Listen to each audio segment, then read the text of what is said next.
Yeah, hi, this is Dr. Zelenko, and I'm making this video from my hospital bed. I just want to give a quick update. Many people have expressed their love and prayers, and I'm very grateful. Thank you.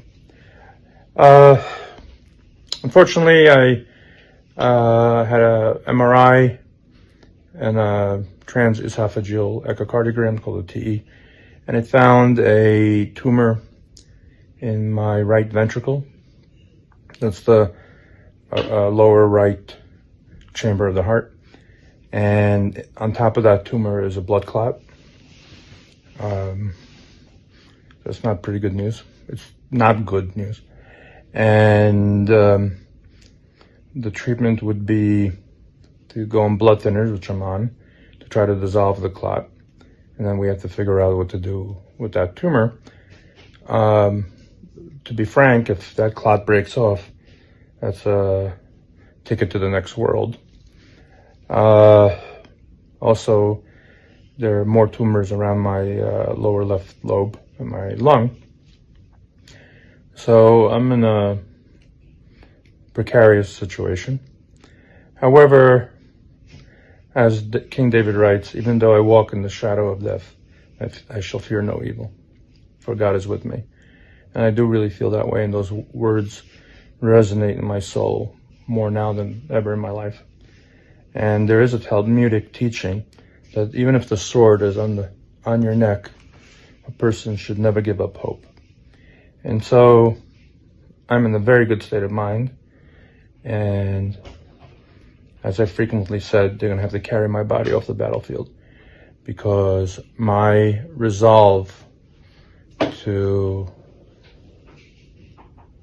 help humanity, the vulnerable, the innocent, decent people, overcome this terrible darkness and plague that is upon us has never been stronger. And if I have to leave the world, I accept God's will, but I encourage and plead with everyone else to up your game and stand up and resist. Resist first within yourselves against giving into fear, and then resist publicly against the policies of tyranny which are coming again. Because it's pretty obvious what's going to happen right now. The World Health Organization, which is essentially funded by the sociopath Gates, is gaining more and more power over sovereign nations. Gates messaged, I think 5 or 6 months ago, that smallpox is a big threat, and then supposedly was eradicated in 1980, and it was only found in 2 labs in America and in Russia, in DSL level 4 labs, the highest maximum security labs. So it's not surprising to me now that we're seeing monkeypox. I anticipate global panic about it. This will be the next media or narrative that will continue the fear campaign and lockdown campaign and mask campaign to create anxiety, isolate you from people you love, and dehumanize you with these face diapers. And so this is their playbook, and they're going to keep on sending wave after wave of their evil agenda until we make internal resolutions to kick the evil out from within us. We should, in my opinion, denounce the worship of false gods, the god of technology, the god of science, the god of corrupt governments, money, power, fame, and reconcile our hearts with our Creator, who's making us anew every instant in time. Basically, the world has now chosen sides. Those that will worship the machinations of man, and those that will bow down to the Creator. And so let the culling begin. The world needs a cleaning. And when the process is done, the world will be filled with the knowledge of God, just like the waters cover the seas. And the sociopaths have a big thing coming for them. They think they're gods. They think that they're ruling the world. We'll see.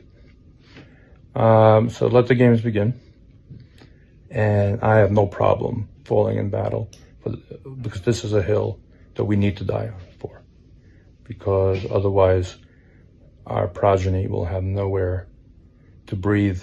Their big week of megalomania begins on May 22nd in Switzerland, with both the World Health Organization's annual World Health Assembly and the World Economic Forum's annual meeting in Davos.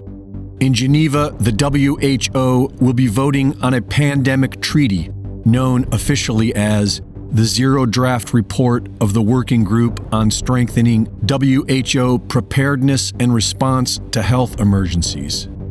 This pandemic treaty will make them the directing and coordinating authority on international health. The WHO's Zero Draft Plan includes regular simulation exercises, global surveillance, more vaccines, more censorship, contact tracing, and digital vaccine passports. In Davos, Klaus Schwab's World Economic Forum's annual meeting theme is History at a Turning Point. Their agenda includes more vaccines, more censorship, and more LGBTQI resilience. The same week in Indonesia, the United Nations Office for Disaster Risk Reduction is holding their annual global platform, where they will be planning for regular ongoing pandemic simulations, more global governance, more money to fight climate change, and ultimately accomplishing the United Nations 2030 Agenda, also known as the Great Reset. In March of 2021, the Nuclear Threat Initiative conducted a tabletop exercise simulating a global pandemic involving a monkeypox terrorist attack, something that Bill Gates has told us to expect. I'm hoping in 5 years I can write a book called, We Are Ready for the Next Pandemic, but it'll take tens of billions in R&D that the US and the UK will be part of that. It'll take probably about $1 billion a year for a pandemic task force at the WHO level, which is doing the surveillance and actually doing what I call germ games, where you practice. You say, okay, what if a bioterrorist brought smallpox to 10 airports? How would the world respond to that? There's naturally caused epidemics and bioterrorism caused epidemics that could even be way worse than what we experience today. And yet the advances in medical science should give us tools that we could do dramatically better. The Biden administration has just bought millions of doses of monkeypox vaccines, and mysterious cases are now being reported. Here we need a vast military-style campaign to marshal the strength of the global private sector. It offers the only real prospect of achieving fundamental economic transition. Let's also be clear. The future is not just happening. The future is built by us, by a powerful community as you here in this room. We have the means to improve the states of the world. But two conditions are necessary. The first one is that we act all as stakeholders of larger communities, that we serve not our only self-interests, but we serve the community. That's what we call stakeholder responsibility. And second, that we collaborate. Sur la gauche, on peut voir le fondateur du Forum économique mondial, Klaus Schwab, et à droite, son père. Klaus Schwab est né dans l'Allemagne nazie hitlérienne en 1938. À cette époque, son père était responsable de Escherwitz, une entreprise stratégique de l'Allemagne nazie. It's sad to say, I'm in the process of throwing 30 million doses into the garbage because nobody wants them. We have a big demand problem. We right now have governments. We try to contact not only is CEF contacted through the embassies in Washington, every country, and nobody wants to take them. And so the challenge we have now is a very different situation than we had 2 years ago. The problem we had 2 years ago is there was no mRNA capacity in the world, zero. The situation is very different today. Moderna has 3 billion doses of annual capacity. Pfizer has 4 billion doses, that's 7 billion doses, and the Chinese don't want the vaccines of mRNA. So if you just take the Chinese population out, you have more than a dose per person. And as we just discussed, the issue in many countries is people don't want vaccines. In the US, people don't want vaccines. Around the world, we have a lot of people who don't want the vaccine. That's the problem Seth and his team are working against. So we don't have a capacity issue around the planet. It is not true. It was true 2 years ago. It's not true today. It begins early last year when Joe Biden, as one of his very first acts as president, brought the United States back into the World Health Organization. We saw this, we thought, why would Biden be so anxious to do something like that? At the time, we assumed it was just part of his larger de-orangification effort. Trump had pulled the U.S. out of the World Health Organization, so Biden had to do the opposite. Childish, but that seemed like a fair explanation. Still, it did seem a little weird because there aren't many international bodies that are more thoroughly discredited than the World Health Organization, particularly after COVID. It's a laughingstock. There's one thing it's not good at, it's public health. Since the very first cases of the coronavirus were reported in Wuhan, the WHO slavishly ran interference for the Chinese government and did it in the most cartoonish and obvious way. First, WHO claimed there was no evidence of human-to-human transmission of the virus. Remember this? They cited Chinese officials who were obviously lying, and we now know they were lying. Then, when it became clear the virus probably came out of a Chinese government lab, WHO sabotaged the investigation into the origin of the virus by appointing a gain-of-function researcher to lead the investigative team. Pretty shocking if you think about it. And to this day, the WHO still has not acknowledged it did any of that, though it definitely did. Instead, they've continued to praise China's response to COVID as, quote, transparent, which is the one thing it's not. It's almost amusing. But again, it's weird if you think about it. Why would Joe Biden want to join a group that every informed person laughs at? Well, more than a year later, we think we know the answer. The Biden administration is very close to handing the World Health Organization power over every aspect, the intimate aspects of your life. So imagine the civil liberties abuses that you lived through during the COVID lockdowns, but permanent and administered from a foreign country. Here's what we're looking at tonight. This January, the Biden administration submitted a series of proposed amendments to something called the International Health Regulations, the IHR. Now, the Biden administration's amendments, along with those from several other countries, will be combined to create a new global pandemic treaty. We need a pandemic treaty. That treaty is set to be adopted starting this weekend in Geneva at the World Health Assembly. Now, the full text of the treaty is not yet finished, but a WHO working group has summarized what it's going to look like. The document begins by promising to restrict the WHO's authority just to pandemics. Calm down, it's just pandemics. Quote, WHO Secretariat to play the leading, convening, and coordinating role in operational aspects of emergency response to a pandemic. End quote. So don't get paranoid. Someone needs to coordinate the pandemic response globally because it's a global problem. Got it? Settle down, conspiracy nut. But here's the catch. The World Health Organization gets to define what a pandemic is, when a pandemic is in progress, and how long a pandemic lasts. Then you read the fine print and you realize the WHO will have total authority over emergency operations in the United States if there is ever a, quote, public health emergency. Huh? What qualifies exactly as a public health emergency? Well, they don't define that. But they get to decide what a public health emergency is. And then they have total authority. You can see where this is going. Now, the Biden administration has made certain that unelected bureaucrats at the WHO have total authority to declare and define public health emergencies. They did it explicitly. The White House eliminated a provision that would have required the World Health Organization to, quote, consult with and attempt to obtain verification from the state party in whose territory the event is allegedly occurring in. So, as originally written, they couldn't do anything without the permission of their member countries' governments. But thanks to the change that the Biden administration pushed, effectively, there is no limit at all on WHO's power. And then it gets worse from there. The treaty also mandates a, quote, whole of government and whole of society approach to pandemic preparedness. Think about that.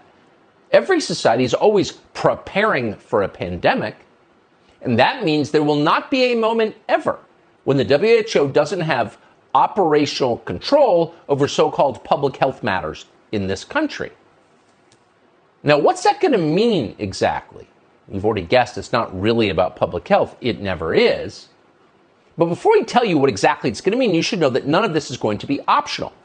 Thanks to an amendment from the Biden administration, the treaty contains a provision for a compliance committee. Ooh, there's always the stick. It provides that every member country in the WHO must, quote, inform WHO about the establishment of its national competent authority responsible for overall implementation of the IHR that will be recognized and held accountable. Under this treaty, WHO members must enforce orders from the WHO. They have to act as the heavies for the WHO, and if they don't, they'll be sanctioned. The White House is going to be the muscle for the director of the World Health Organization. So who is the director of the World Health Organization? Well, that would be a former member of Ethiopia's Marxist-Leninist party called Tedros Adhanom Ghebreyesus. He once led the Ministry of Health in Ethiopia. He's not a physician. But as the head of the Ministry of Health in Ethiopia, for political reasons, he covered up 3 cholera outbreaks, the opposite of what he's supposed to do. He wrote off cholera as simply acute watery diarrhea. Again, he's not a doctor, so maybe he didn't know, but he did know. He did it for political reasons. Those outbreaks were taking place among disfavored groups.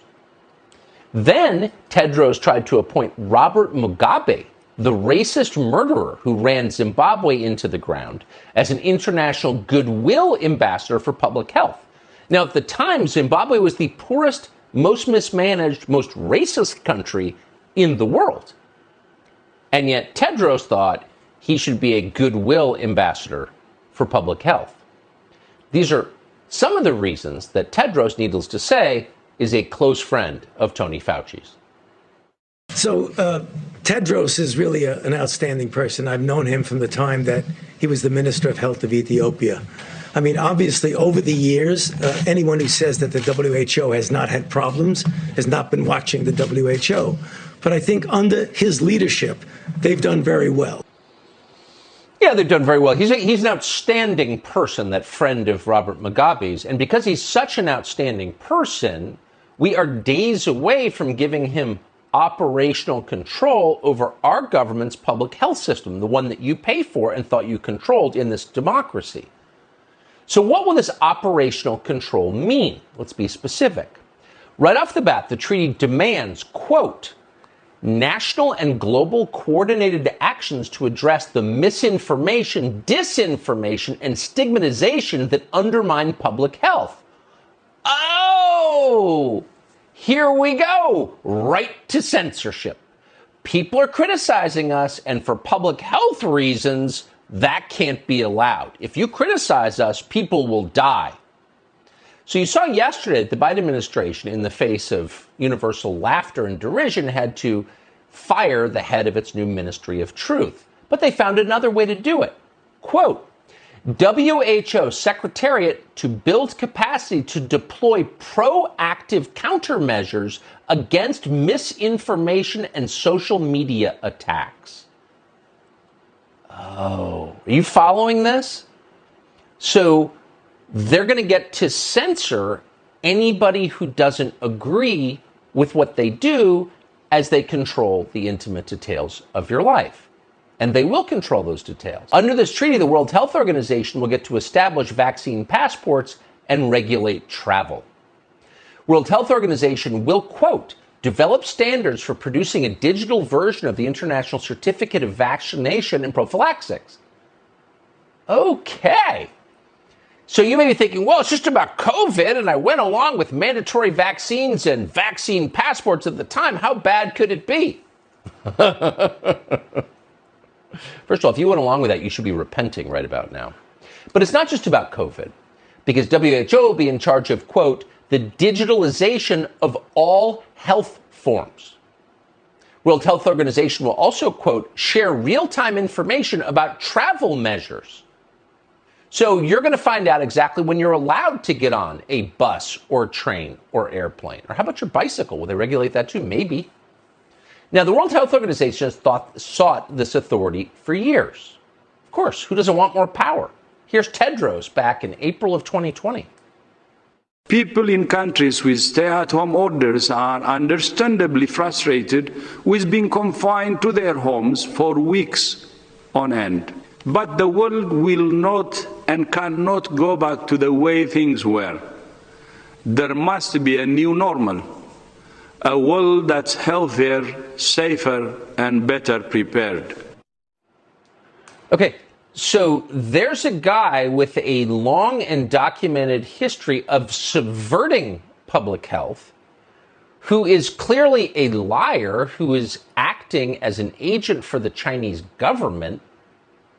And you have to ask yourself, did I vote for that guy? Is he one of my elected representatives in this democracy? How did he get power over where I can travel and when? Good question. And it's not just lockdowns that man, Tedros, would be able to dictate. The World Health Organization would also assume total control over vaccine manufacturing and distribution. We're not making this up, by the way. According to the document, WHO would create a, quote, truly global end-to-end platform for vaccines, diagnostics, therapeutics, and essential supplies, shifting from a model where innovation is left to the market to a model aimed at delivering global public goods. And we're not making it up. That's a verbatim quote. It actually says that. No more innovation, centralized control. According to the treaty, those vaccines and essential medicines, because it gets better on every page, will be distributed not on the basis of need, but on the basis of equity. Equity is, quote, it says, critically important for global health, both as a principle and as an outcome. That's what the treaty declares.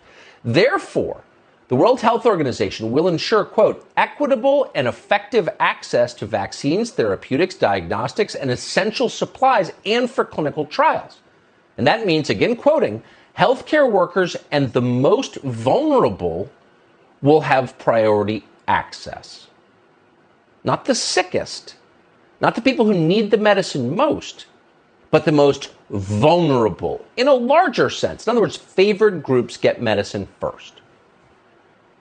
There is no graver violation of medical ethics than this.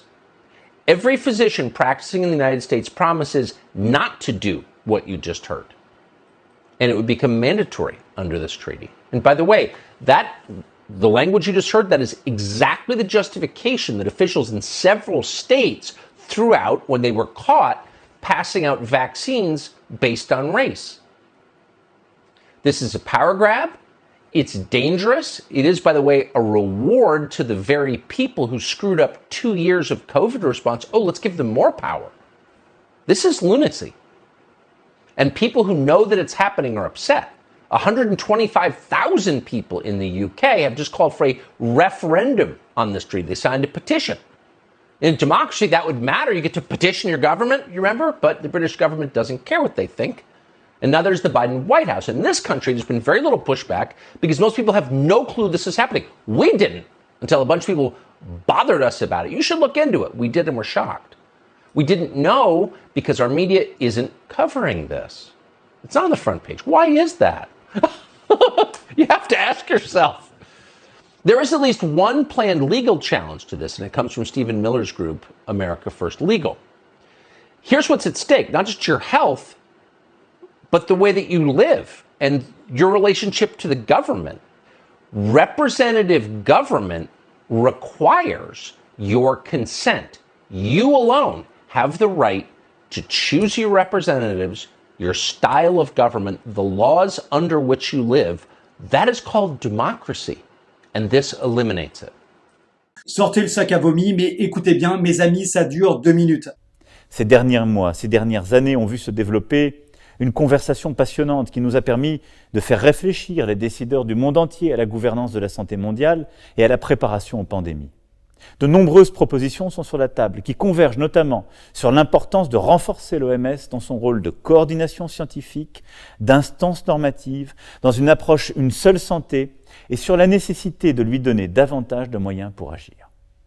Des moyens financiers avec des contributions plus importantes, des moyens sous forme d'accès aux données, car les États membres de l'OMS ont la responsabilité de mettre en œuvre ces directives, mais aussi de lui transmettre toutes les informations nécessaires pour les éclairer, des moyens pour s'assurer de la bonne préparation sanitaire universelle, ce qui nécessitera un mécanisme de revue par les pairs.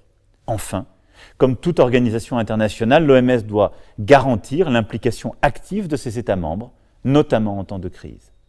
C'est pourquoi la France soutient la mise en place d'une commission permanente du Conseil exécutif de l'OMS sur les urgences sanitaires et appelle à un positionnement ambitieux de ce dernier pour nous permettre d'être collectivement prêts quand une urgence se présente.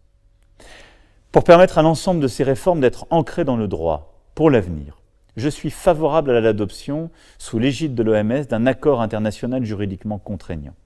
Celui-ci devra être accompagné par la révision du règlement sanitaire international afin d'adapter celui-ci aux évolutions des risques sanitaires et nous assurer de sa mise en œuvre.